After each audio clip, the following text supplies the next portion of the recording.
Hi, AP World History students. This is Mrs. Longnecker, and today I'm going to do something I don't do a lot of, but I think it'll really help you out. I'm going to talk you through a section of your textbook. This is the Ways of Working subsection. This is chapter 20 of the first edition of Ways of the World, pages 932 to 940. And this is a good section, I think, for me to talk through because it gives you an opportunity to get some really solid notes on this section and not be missing critical information. This is one of those sections where Strayer gives a lot of information and a lot of examples very quickly. And it's easy to skim over and miss some of the really important information that he's giving you. As well, it's really easy in this section, I think, to focus on what the Europeans were doing and miss out on the responses and the impacts and the actions, especially, of primarily Africans and Asians who are impacted by the growing empires of the 19th century. So as we talk through, there are going to be four main subsections that I'll talk you through, and then a fifth kind of wrap-up summary section. If you have a copy of the chart that I created for this assignment, that would be one of the best ways to have some really organized notes by the time you're finished. If you don't have a copy of that chart, or if you don't like charts, feel free to take notes on your own piece of paper. If you wish you had a chart, I would just take your piece of paper, fold it into quadrants, and you have a section for each of the four main sections, and you can either grab a Post-it or use the back side of your paper if you've got space to do the fifth kind of summary wrap-up section. That would be a great way to organize this. In terms of an essential question, we're thinking here about comparing colonial economies. And what I would encourage you to think about is not so much similarities and differences, but what are the major impacts of these four different colonial economies that I'm going to talk to you about. So I'm going to talk to you about forced labor and coercion. I'm going to talk about cash crop agriculture, wage labor, and then I'm going to talk a little about women in particular. And we'll look at a case study in terms of women in Africa that aren't necessarily the same everywhere in the world for women, but it gives us a good starting point. So to get us started, before we dive into the first subsection, one of the big ideas that's worth keeping in mind for this is that the old ways of doing things were being eroded throughout the world, just like they were in Europe and North America and Japan during the Industrial Revolution. So if you think back to chapter 18 and what you learned about the loss of skilled laborers, people being replaced by factories and machines. A lot of that is also happening in the colonies. The difference is that instead of being replaced by machines and factories in their own countries, those skilled laborers, those merchants and traders who had historically been the backbone of the economies in these places are being replaced by Europeans. The goods are being replaced by European industrial goods. Money and wealth is going to pay European taxes and fees, and really, African and Asian business people are being pushed out of their industries and being replaced by European and North American commercial interests. So that's going to be a big theme we see throughout these different sections, but we want to look at some of the specifics as well. So first, let's start in with what Strayer calls the economies of coercion. Now, coercion is a word that has shown up in your text and in your key concepts multiple times before, but it's a term that we sometimes forget. It's not a very common term in our 2019 usage, so I'll give you a quick definition. Coercion is persuading someone to do something through force or threats. This isn't appealing to people's the goodness of their hearts or convincing them that this is the right or moral thing to do. This is physical force usually, or the threat of physical force that convinces people to behave in a certain way. And economies have been based on coercion for millennia in world history, right? Slavery is a form of coercion, and we know that slavery has existed since time period one. And slavery is not the only type of coercion that we see, but it's a really familiar one, and one that I know that you've learned about, both in its early forms as well as the unique and terrible type of slavery that we see in the Atlantic slave trade. Which brought millions of Africans across the Atlantic from West Africa into the Americas to work on European run plantations. Now, in the 19th century, this is the period in which slavery is being abolished. So, throughout Europe and even in many European colonies, slavery is being made illegal. So, technically, European imperialists can't or shouldn't own slaves. But what we're going to see is that in some cases that those laws were simply ignored in some colonies. As well, colonial rulers found ways to impose labor requirements on those living in the colonies by calling it different things or by working it in a different way. We see the same obligations for labor without the title of slavery, without the idea of property and people being sold necessarily. Now, this coerced labor was used to do a lot of different things, including building railroads and other infrastructure in the colonies, constructing government buildings in the major cities of the colonies, and what we're going to see in most of our examples are controlled agricultural practices. So let's look at a couple of examples of those controlled agricultural practices that define or that give us examples of coerced labor. We're going to start in Africa with the Congo Free State. Now, the Congo Free State is a really interesting and tragic example of coercion in the 19th century. And part of the reason that it's so different from a lot of the other colonies that we're going to look at is that it was the private colony of King Leopold II of Belgium. He owned the colony personally. It wasn't owned by a company or by the Belgian government initially, but by the king himself.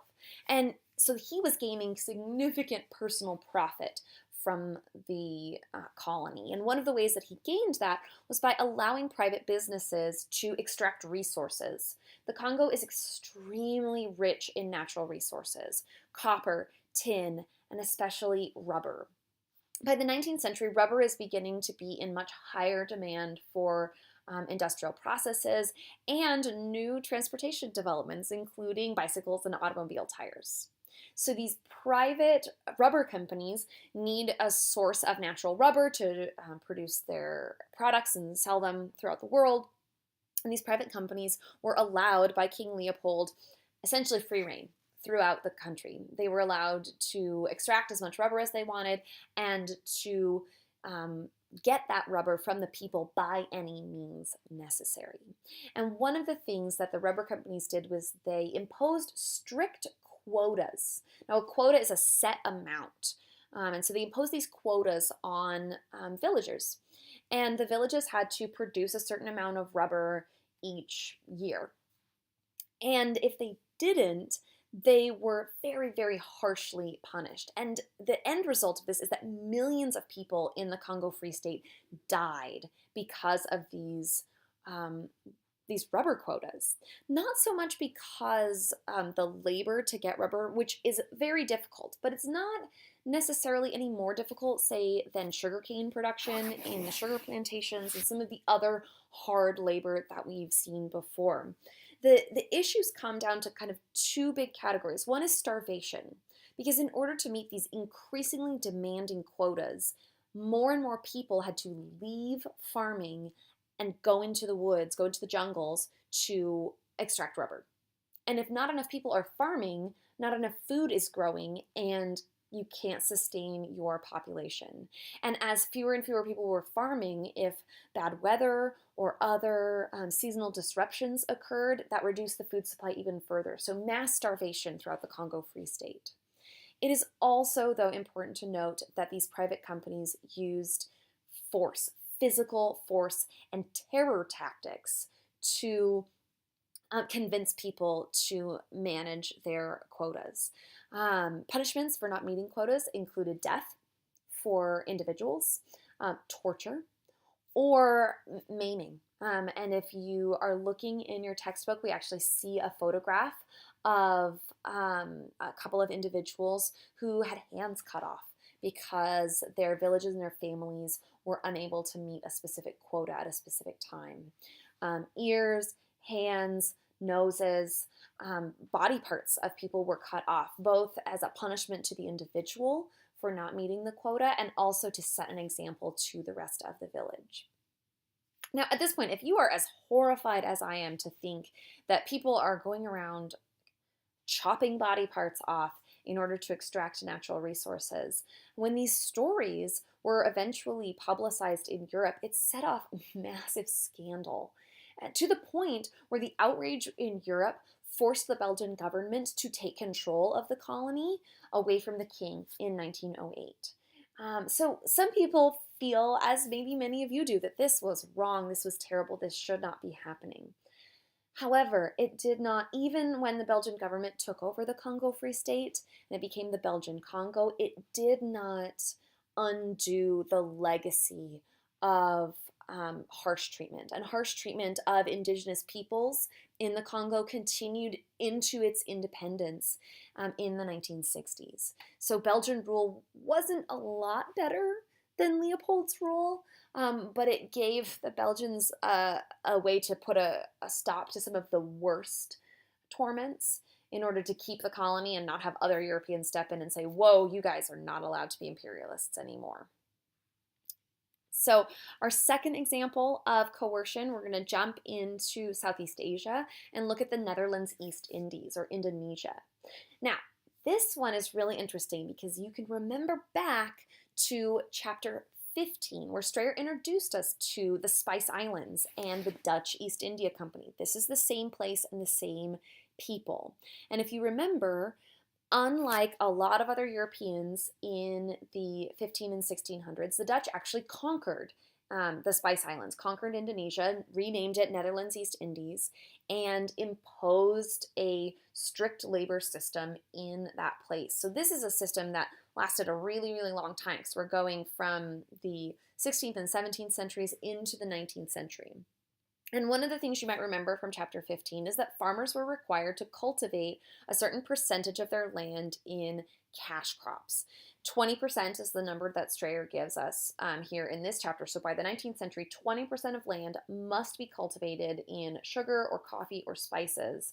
And all of those crops have to be paid as taxes to the Dutch. So these crops are being sold, quote unquote, at set prices to Dutch contractors. These are very low prices, and so that 20% is the minimum requirement, but in order to achieve the whole tax amount being paid, oftentimes farmers had to cultivate much more than 20% as cash crops in order to make any kind of living. And these low prices are what the farmers themselves are receiving. The contractors, the merchants, the go-betweens, for these Dutch companies are able to resell these products to the global market for massive, massive profits.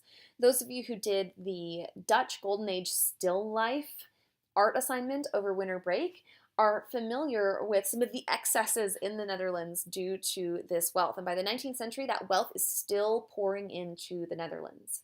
It also allows the Netherlands to keep their tax base very low in the Netherlands, so the Dutch people were paying very low taxes, and the continuing flow of money from the Dutch East Indies provides capital for investment in industrialization. So there's this benefit that even though the Netherlands is a very small country by the 19th century and doesn't have a massive empire the way that, say, the British or the French will end up with, they still end up being very wealthy because this strategy is so effective and beneficial to the Netherlands. There's another group that Strayer points out that also benefited, and this is important because it's not just true in the Netherlands East Indies, it's true throughout many empires, that quote-unquote traditional authorities also benefited. And in some cases, these were authorities who had been in place previous to European arrival, who made deals with the Europeans and were able to extract profits from these deals with Europeans as well. In some cases, they weren't necessarily the ruling families or ruling parties in the various colonies, but they were people whom the Europeans made deals with. So they became the quote-unquote traditional authorities. The Europeans saw them as, the reason we're putting this quote traditional here is because it was European parlance for indigenous. These are the people who lived in the place already, and the Europeans say, oh, well, you are the king of this place, so we will make a deal with you, and you as the king can continue to benefit. We see this throughout colonies in Africa. We see this in India. We see this in a lot of different places. For the farmers themselves, though, the result of this coercive situation is that farmers fell into debt. In order to pay their taxes, if they couldn't sell enough of the cash crops and pay their taxes, they would have to borrow from Dutch banks. And so increasing amounts of debt that were very difficult to pay off. And then famines would sweep the land, as it was very difficult to grow enough food to support a family or a village or a population, because so much of the land was being taken up by cash crops. So much of the money is being sent directly to the Dutch government in taxes. And so as famines would sweep the land and there wasn't enough food because of weather or other seasonal problems, hundreds of thousands of people in the Netherlands East Indies died as a result specifically of these policies. So these coercive economic policies are beneficial to the home governments of the empires. They are very detrimental and damaging and deadly to the indigenous populations. And these two examples both make it really sound like, in some cases, the colonial indigenous peoples are just helpless in the face of overwhelming European power. And that may have been true in some cases, but there's also some examples of successful resistance of these policies. And so I want to give you a couple of those examples just to point out that we're talking about human beings. And human beings are smart and creative, and they are going to do what is best for their own people whenever possible.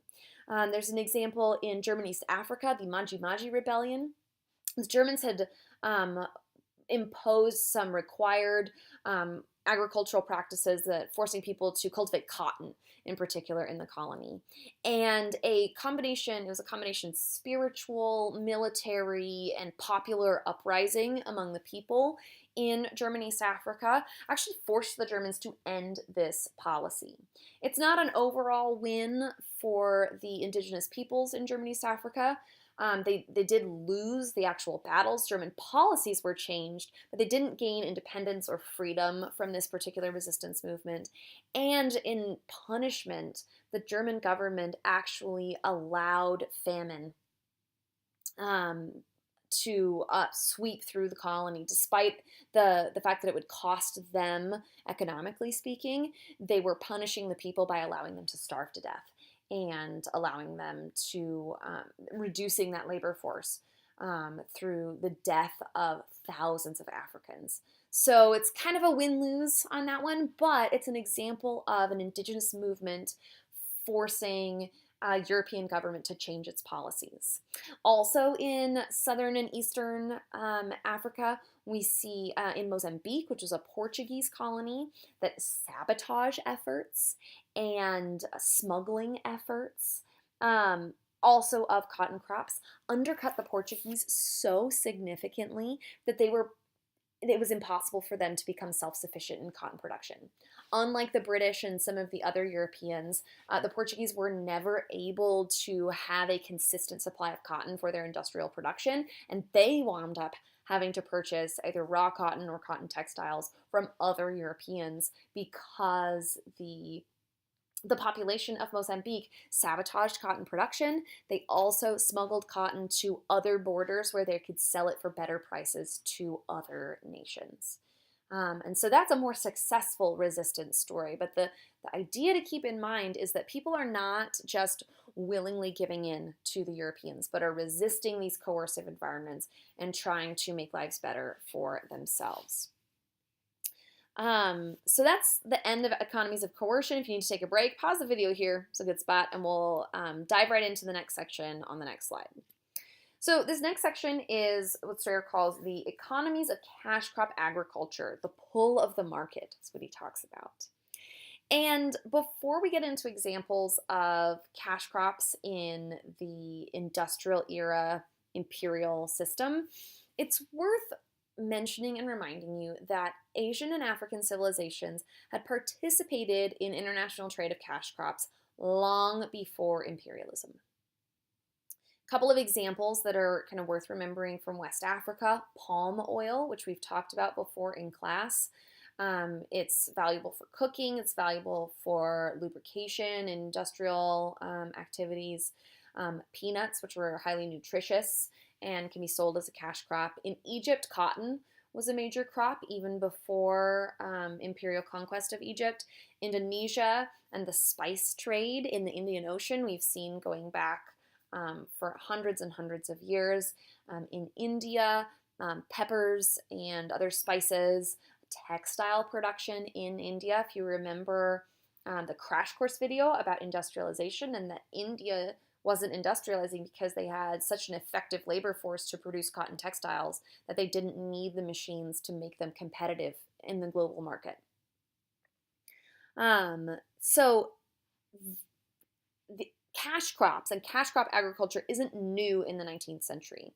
And in some places, colonial rule actually benefited local farmers because they were able to grow crops that enriched their own communities as well as their imperial rulers. We're going to see some examples of that.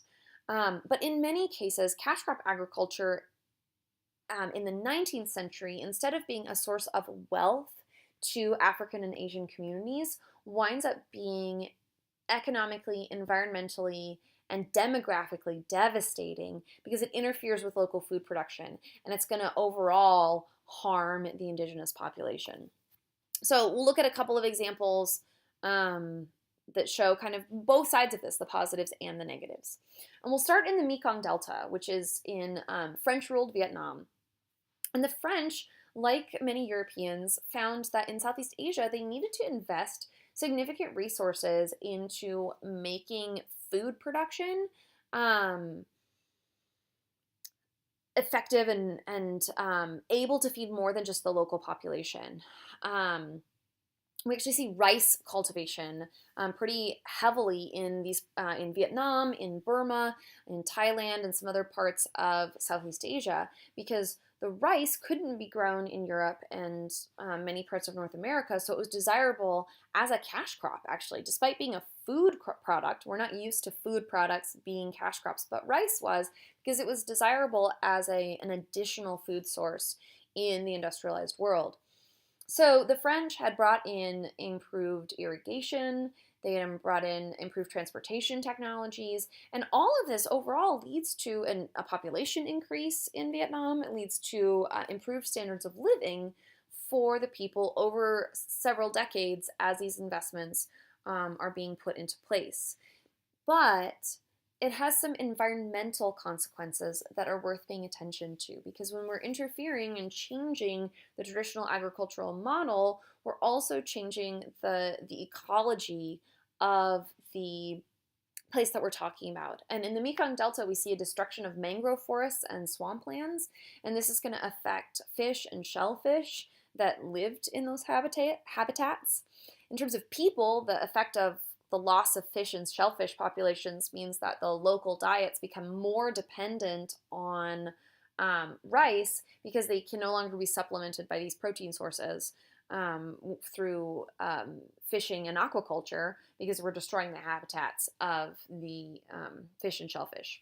The dikes and the irrigation technologies that the Europeans are bringing in actually deplete the fertility of the delta's soil, and the industrial production leads to massive output of methane gas, which it wasn't realized at the time, but we've come to realize in the late 20th and early 21st century it's a greenhouse gas, and it's a significant contributor to global climate change. And so there's some environmental devastation that we see, harkening all the way back to the 19th century, not just industrialization and outputs of coal smoke, but also some of these changes in agricultural production that are affecting animal habitats, human diets, and kind of the global health of the planet as well. Jumping back to Africa, and in West Africa, a colony known as the Gold Coast, which was British controlled and is modern day Ghana. This is a little bit of a different story because in the Gold Coast, African farmers were actually the ones to take the initiative to develop an industry for export agriculture. And in particular, we see the growth of cacao agriculture. Cacao trees are the basis of cocoa or chocolate. So this is an American crop that through the Columbian Exchange has come to West Africa.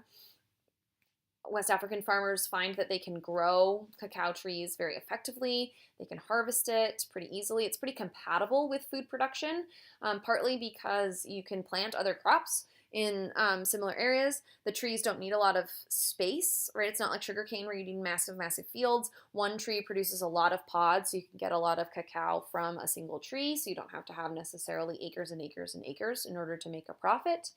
And it's not as labor intensive as some of the crops like sugarcane or coffee or other production. So in some ways, right, there's a benefit to this cacao production, but it's got some problems emerge, not as a direct result of the agriculture, but of other effects that this new agricultural system has on the people living in the Gold Coast. For one thing, we see an increase in gender conflicts because there's a need for labor. To do export agriculture, you need a labor force. And so men would marry women who were good at agriculture.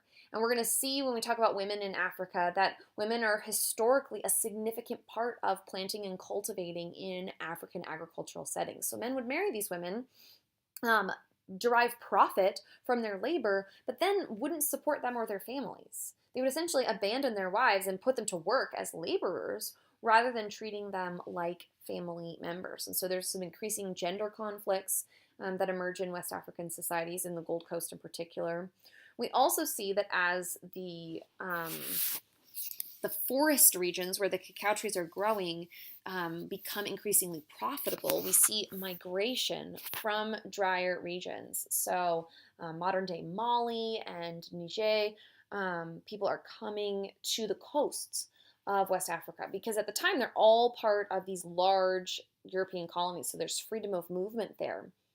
But that's going to lead to increasing ethnic diversity and increasing ethnic tensions in the cities, increasing class tensions as these new poorer migrants are coming into wealthier cities and they're trying to find jobs and they're trying to make a place for themselves in society and they're being rejected. Similar to immigrants in the 21st century, right? People who are coming in without a lot of money, from an unfamiliar background, maybe not speaking the same language or practicing the same religion, are going to be seen as outsiders, they're going to be seen as threats, and it's going to create tensions within those societies and within those communities. And in a big scale, big picture, one of the problems that emerges in the Gold Coast, in the Mekong Delta, and in cash crop economies throughout the globe is that as these colonies begin to specialize in just one or two cash crops, in good years, they can make a lot of profit because of that specialization.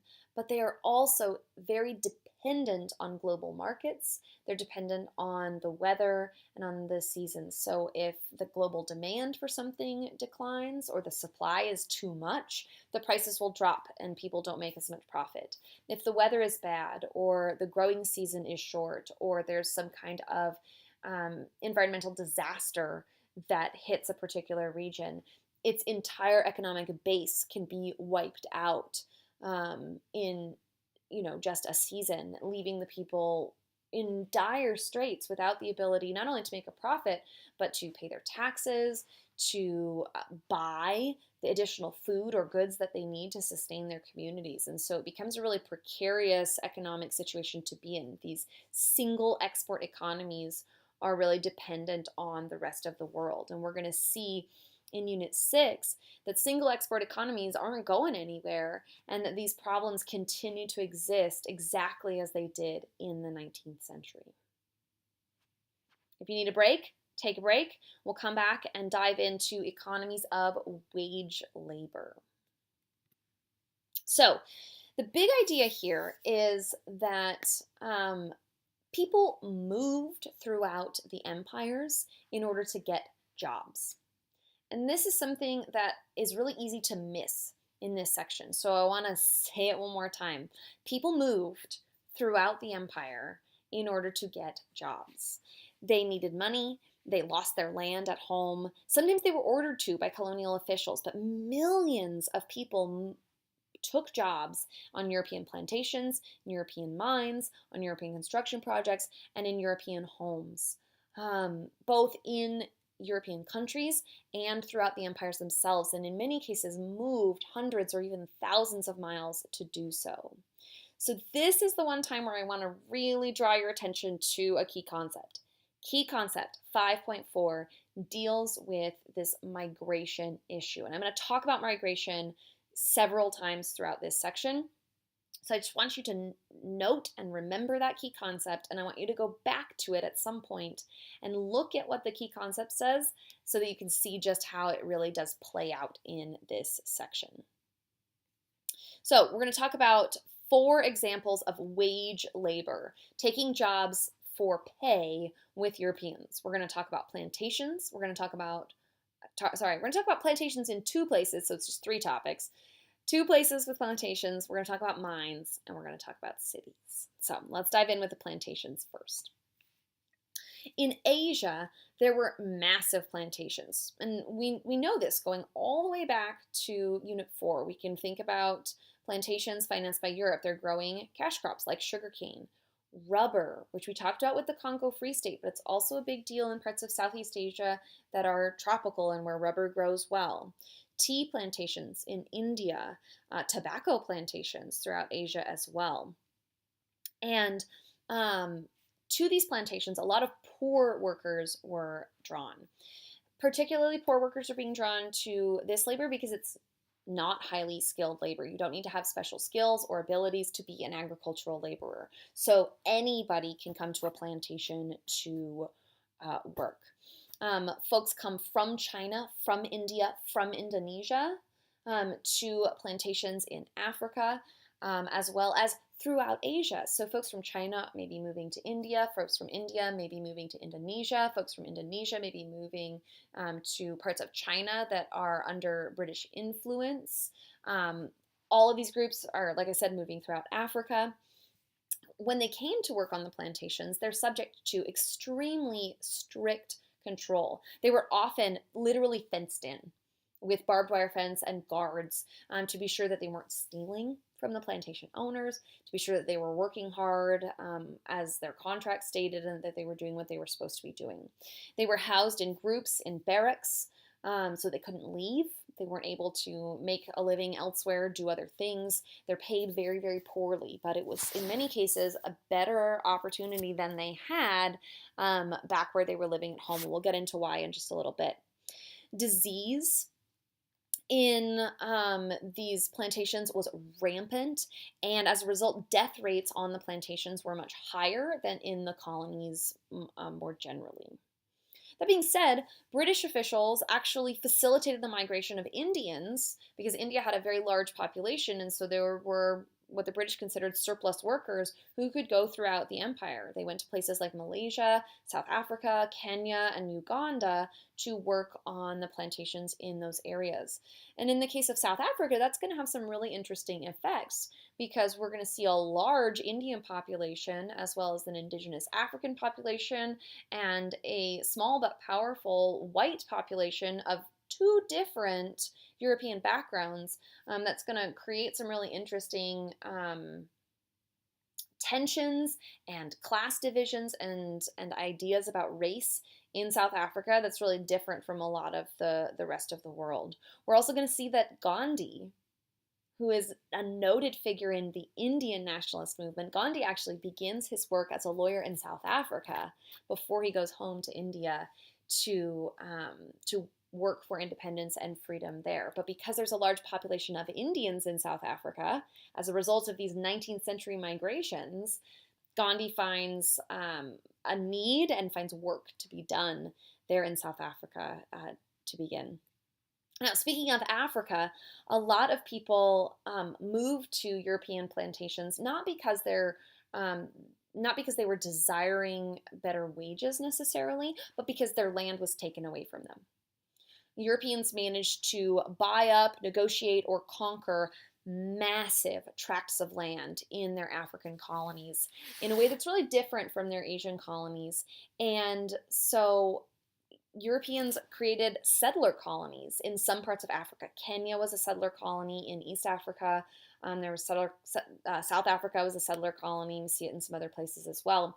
And these are areas where Europeans create permanent communities for themselves. Europeans are moving to the colonies to settle, thus settler colony, and it allows them to gain large pieces of land which they took away from the indigenous peoples. Some Africans stayed on the land as, quote, squatters, right? It was their land to begin with. It had been taken over by Europeans, and they remained on the land working for Europeans because they literally had nowhere else to go. Others were displaced to what were called native reserves, but these were often very small compared to the wide spaces being taken over by Europeans. They were often in very undesirable regions, and they were unsustainable for the populations that wind up living on them. So Europeans wind up then hiring back many of these African laborers who no longer have ownership of the land, but now come as workers to work on the land, on the plantations. Ecologically, it's also worth noting that these native reserves, or in South Africa, they were known as Bantustans, had significant ecological degradation due to the overcrowding of populations who were forced to live there. Soil fertility declines, there's massive deforestation, soil erosion, just lots of really bad ecological problems that kind of exacerbate this cycle, forcing people out of the reserves for labor, even as they're forced back in as their permanent homes. So that's kind of the idea of plantations and agriculture as wage labor. Mining has some similar characteristics, but there's some unique things and some examples to pay attention to in terms of mining. So the examples that Strayer talks about, he talks about tin mining in Malaysia. The tin mines of Malaysia actually in the 19th century produced 55% of the world's tin. These were incredibly productive mines, and they drew millions of impoverished Chinese workers who would come on 3-year contracts. And so they would come, they would work for 3 years, they would go home. Another batch, was progressively coming and just constantly cycling through folks. Cycling through for a couple of reasons. It prevents the miners from establishing communities, from having any stake or profit really in the mines themselves. They just come, they work for very, very low wages under appalling working conditions, extraordinarily high death rates, and then they're immediately sent away. So no opportunity to gain skill, no opportunity to advance. They can make a little bit of money and bring it home. And it really speaks to the economic conditions of China, that millions of people are willing to come and work under these conditions because it is the better option than what they have available to them at home.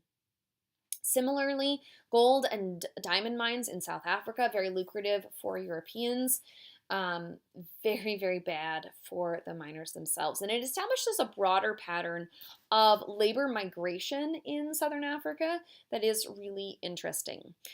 Skilled labor was reserved for whites. And this is one of those situations where I am talking in terms of skin color, in terms of blacks and whites. And we'll get into that a little bit more when we talk about South Africa in Unit 6 and the apartheid system.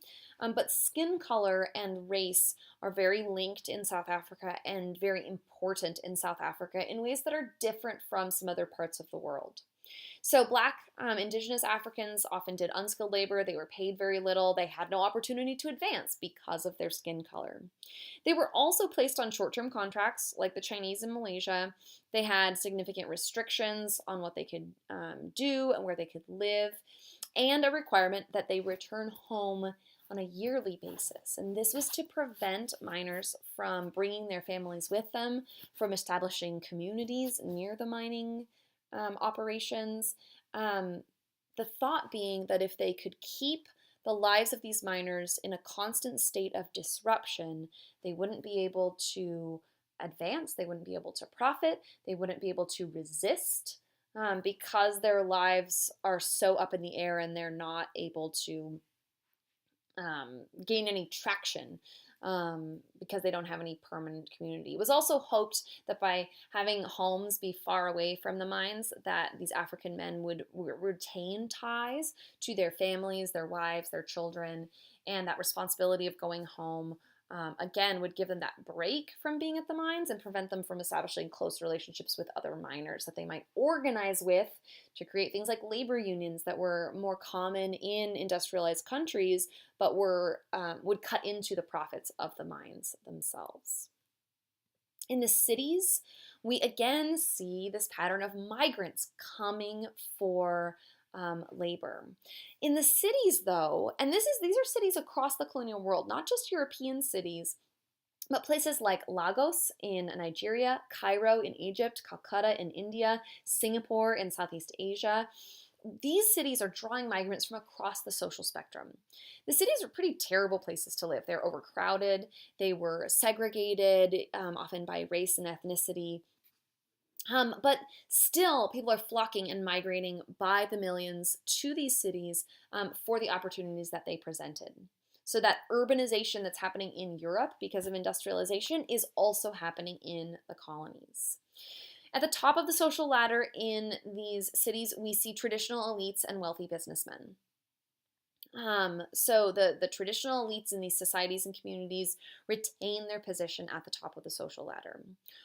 Indigenous peoples who were able to get Western education, sometimes by going to schools within the colonies, but often attending university in Europe and then coming back to their homes or to other areas within the empire, they were able to find work in middle-class jobs that include teaching, becoming doctors, although more often than not, these Western-educated middle-class folks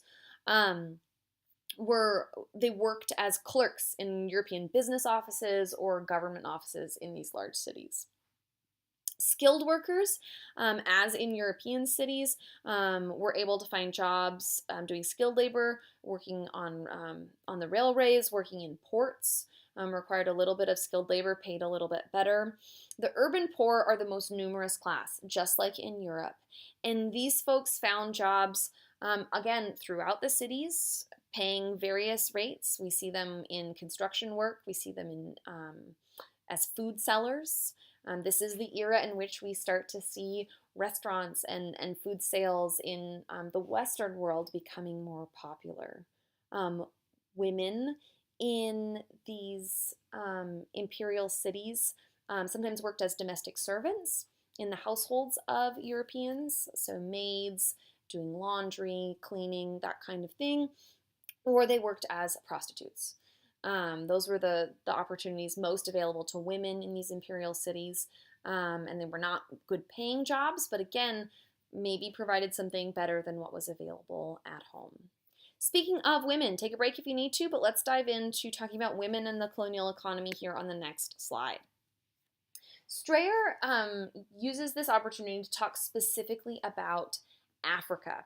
And that's challenging, of course, because Africa is not one monolithic society. There's diversity throughout Africa. We've got tens of thousands of different societies with different histories and languages and cultures and traditions. But there are some general trends, both in pre-colonial and colonial Africa, that affect women and that are worth thinking about and talking about here. So in pre-colonial Africa, women almost everywhere were active in farming. Men were responsible for clearing land, building houses, herding cattle, and taking care of animals on farms, while women plant, weed, harvest the crops being grown, they prepare food.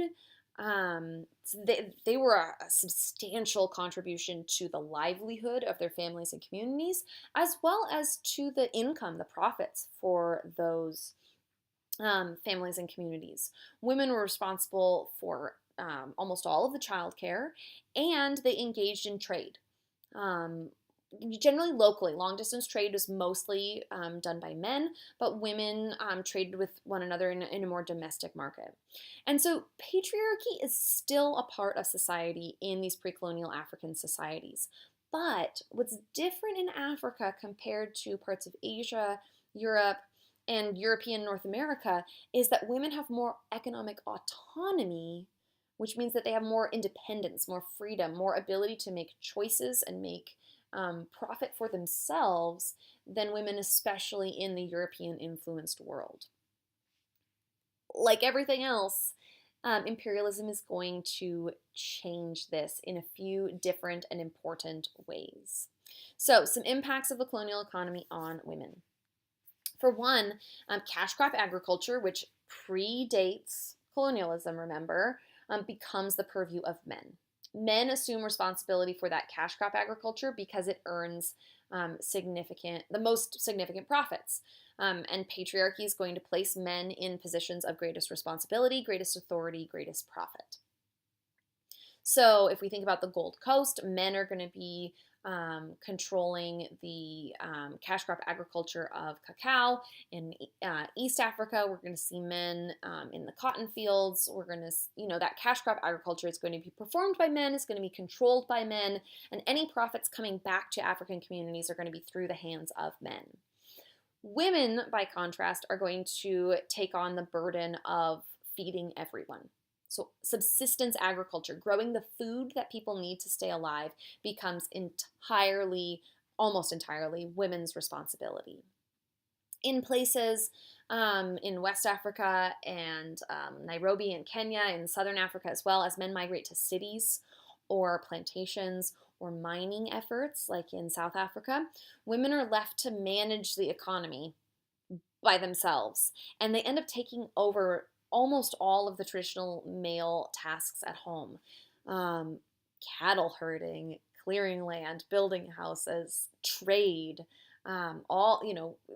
running families, all of the stuff that men had traditionally done, women are going to take over these roles. And it's going to require women to make some changes to their lives, because if your husband or your father or your brother, who would traditionally have been at home contributing to your family and to your community, is gone for months or years at a time, that requires you to make some changes. So one way women dealt with these changes was by turning away from their husbands' families when they got married and retaining closer relationships with their families of birth. So traditionally, a woman would have joined her husband's family when she got married. But now we see that women stay more closely associated with their parents' families. So she might stay near or with her own parents. Her brothers and sisters would be the people that she is closest to, not her in-laws. So her children are going to grow up knowing her side of the family much more strongly than their father's side of the family. And it's just to us, it seems like a subtle change, but for these societies, this is a pretty radical transformation in terms of expectations for gender, expectations for marriage, expectations for family. Women have to come up with creative ways to keep everybody fed. So women are going to adopt new crops that might be less labor intensive and produce more food. They're going to adopt new technologies, and in some cases invent new technologies that will allow them to grow more food more efficiently and keep everybody fed. And women are going to increasingly act as traders to earn money. They're going to earn more money for themselves, for their families, for their communities. They're going to supplement the wages that their husbands are able to send home. In some cases, it's actually going to work almost the opposite way, where men in, say, mining towns might not have enough food to eat. So women in their home agricultural communities are going to be sending food to their husbands, with the idea that eventually their husbands would bring back money and enable them to buy goods that they can't produce for themselves. But in the meantime, these women and their families are sending out food to support the men who are off working for wage labor instead.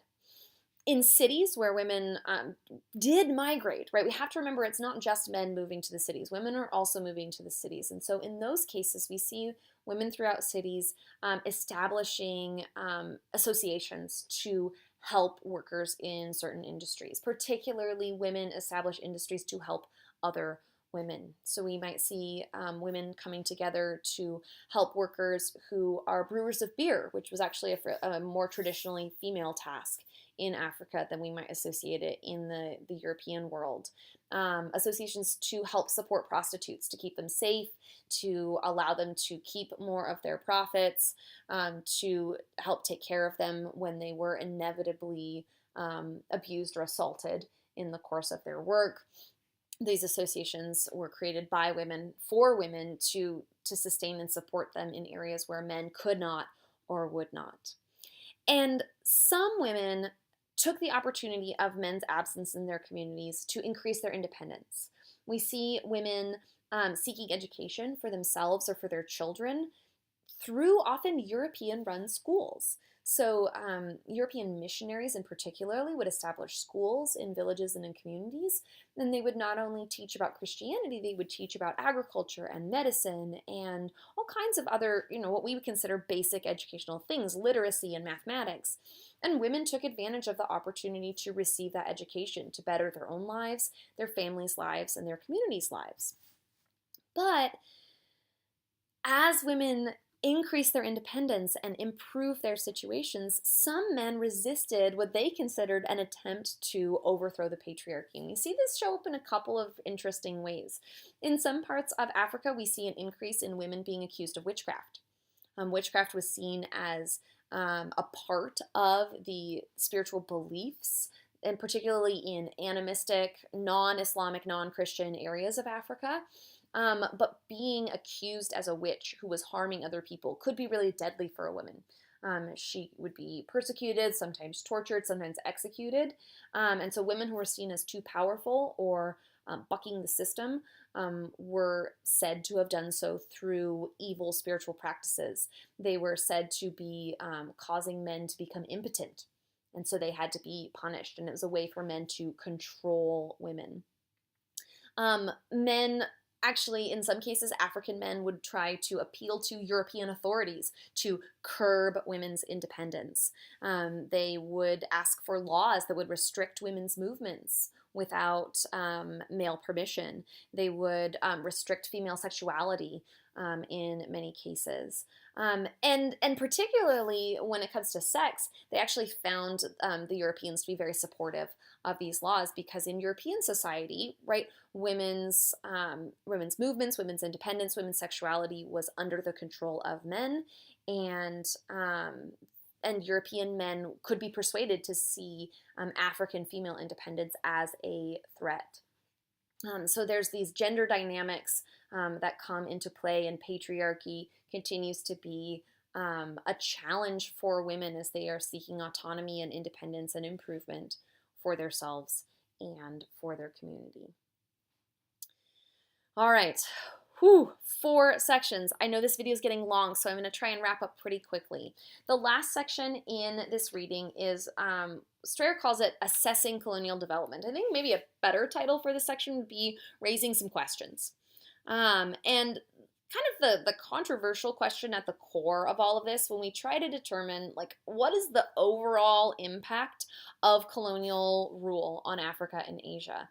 The reason it's a controversial question is because you can look at some of the developments, the improved infrastructure and technologies, new crops, access to new products, access to a global market as positives for African and Asian communities that came through European intervention.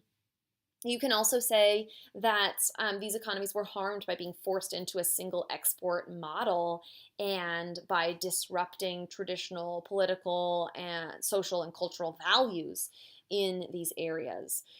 So it's tough. And some thoughts that Strayer leaves us with break down into kind of 3 big ideas. One is that colonial rule further integrated Asian and African communities into the global network of exchange. Right? Africa had been part of the Indian Ocean network, the Trans-Saharan network, but now it was part of a fully global network.